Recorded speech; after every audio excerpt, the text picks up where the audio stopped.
Salam sejahtera. Pemergian Tun Taib Mahmud meninggalkan pelbagai kesan, bahkan meninggalkan pelbagai tanda tanya. Tun Taib Mahmud, seperti yang kita tahu, telah pun mendirikan rumah tangga baru dengan seorang isteri yang baru, yang mana apabila isteri Tun Taib Mahmud meninggal dunia untuk kali pertama dahulu, isteri pertama, beliau kemudian mengawini seorang wanita yang jauh lebih muda daripada beliau. Pelbagai perkara berlaku sebelum Allahyarham Tun Taib Mahmud meninggal dunia. Bahkan yang paling kontroversi ialah ada laporan mengatakan kononnya Tun Taib Mahmud dilarikan daripada sebuah hospital ketika berada di hospital. Namun demikian, perkara tersebut telah pun dinafikan.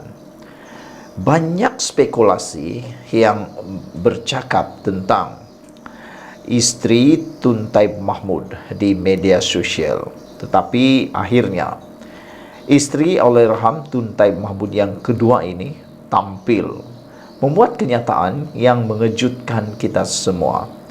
Beberapa hari, 2 hari, sehari selepas Allahyarham Tun Taib Mahmud disemadikan dengan mudah dan berjalan lancar, isteri kedua beliau akhirnya tampil mengemukakan sesuatu yang mengejutkan seluruh rakyat Sarawak. Kata beliau, tiada kata dapat menggambarkan betapa bermaknanya Tun Taib Mahmud, Allahyarham Tun Taib Mahmud kepada saya, kata Raghat, isteri kedua, kepada Tun Taib Mahmud. Tiada kata-kata yang dapat menggambarkan betapa bermakna dia kepada saya, kata beliau. Itu ungkapan Toh Puan Raghat Kurdi Taib, isteri kepada bekas yang di-Pertuan Negeri Sarawak, Tun Abdul Taib Mahmud, di atas pemergian suaminya itu. Raghat mengeluahkan kesedihan itu ketika berkongsi berita berkenaan kematian Abdul Taib di Instagram miliknya hari ini. Dengan penuh rasa duka cita dimaklumkan pemergian suami saya, Tun Pehin Seri Haji Abdul Taib Mahmud awal pagi tadi. Semoga rohmu dicucuri rahmat dan ditempatkan dalam kalangan orang-orang yang soleh di syurga. Al-Fatihah, katanya. Terdahulu, Kosmo melaporkan jenazah Abdul Taib dijangka tiba di lapangan terbang antarabangsa Kuching pada jam 3.30 petang. Jenazah Allahyarham akan terus dibawa ke rumahnya di Demak Jaya, Jalan Bako, sebelum dibawa ke Dewan Undangan Negeri Dun esok bagi membolehkan orang ramai memberi penghormatan terakhir bermula pada pukul 8 hingga 11.30 pagi. Saudara-saudara sekalian, dengan pengakuan dan pendedahan daripada isteri Tun Taib Mahmud ini, akhirnya kita semua ketahui betapa sayangnya Tun Taib Mahmud terhadap isteri beliau ini dan betapa bermaknanya Tun Taib Mahmud kepada istrinya tersebut. Namun demikian, ada satu laporan di laman web selayangpandang.net yang mengejutkan kita apabila disenaraikan 44 harta yang dimiliki Taib Mahmud yang ramai tidak tahu. Namun demikian, kesahihan laporan ini kita kurang yakini.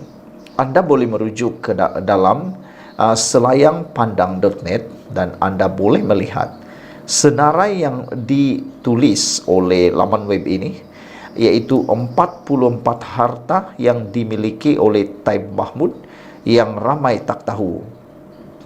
Beliau menulis edisi siasat ini, kononnya menulis senarai harta yang dimiliki oleh Tun Taib Mahmud, dan senarai harta yang dimiliki itu memang cukup 44, tetapi kesahihannya kita tidak dapat pastikan. Walau bagaimanapun, untuk memastikannya Anda boleh merujuk ke dalam laman web selayangpandang.net ini. Anda boleh melihat di sana betapa 44 harta yang ditulis di sini yang kita tidak dapat pastikan kesahihannya. Anda boleh merujuknya sendiri. Saya secara pribadi Saya kurang percaya sehinggalah ada bukti yang kukuh. Sekian dulu untuk kali ini. Jangan lupa tinggalkan komen Anda, tekan butang subscribe. Kita jumpa lagi. Bye-bye. Selamat sejahtera. Yang mengejutkan kita pada hari ini ialah apabila SPRM telah pun menyampaikan keputusan siasatan rasuah KFA pasukan bola sepak Kedah dengan nilai RM 6 juta. SPRM kata siasatan rasuah KFA 6 juta ringgit telah pun selesai. Siasatan rasuah 6 juta membabitkan Persatuan Bola Sepak Kedah KFA sudah selesai dan dalam proses semakan akhir sebelum dihantar ke Jabatan Peguam Negara. Ketua Pesuruhjaya SPRM Tan Sri Azam Baki berkata, kertas siasatan juga sudah dikemukakan kepada Timbalan Pendakwa Raya TPR SPRM. Belum hantar ke AGC, Pejabat Peguam Negara, tetapi dalam peringkat semakan akhir Timbalan Pendakwa Raya SPRM. Katanya, pada sidang media selepas Majlis Convocation Pegawai Integriti Bertauliah CEIO kali ke-10 di Dewan Tun Hussein On Pusat Dagangan Dunia WTC di sini hari ini.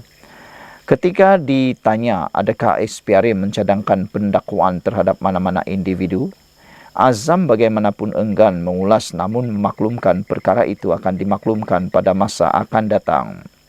Pada 7 Januari lalu, Ketua Pegawai Eksekutif KFA, Zulkifli C. Harun dilepaskan dengan jaminan SPRM. Terdahulu media melaporkan SPRM menahan Reman Zulkifli dan 3 individu berusia antara 40 hingga 60 tahun bagi membantu siasatan kes meminta dan menerima rasuah bernilai RM 6 juta.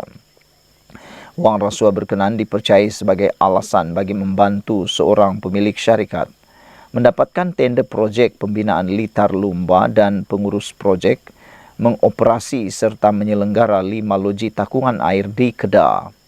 Rentetan itu, Zulkifli dipanggil untuk memberi keterangan bagi membantu siasatan SPRM pada Kamis 4 Januari. Saudara-saudara sekalian, SPRM patut siasat pelobi projek konsensi, kata Sanusi di dalam laporan pada 10 Januari 2024. Datuk Seri Sanusi mempersoal tindakan SPRM yang tidak menyiasat seorang individu yang didakwa menjadi pelobi kepada sebuah syarikat bagi mendapatkan konsesi rawatan air di Kedah. Menteri Besar Kedah itu berkata agensi itu sepatutnya memfokuskan siasatan terhadap individu terbabit dan bukannya ke atas Persatuan Bola Sepak Kedah KFA. Jelasnya, kejadian ini bermula apabila syarikat yang mendapat konsensi rawatan air 3 tahun lalu cuba melobi kerajaan negeri melanjutkan tempoh konsensi berkenaan. Bagaimanapun, tiada rundingan terus dibuat antara pelobi dan kerajaan negeri dan kita tak tahu apa dia janji kepada syarikat, kata Sanusi. Manakala pada 6 Januari tahun 2024 pukul 4.22 petang, Sanusi telah pun berjanji akan mahu membongkar plot sebenar berkaitan dengan siasatan terhadap Ketua Pegawai Eksekutif Persatuan Bola Sepak Kedah membabitkan isu rasuah.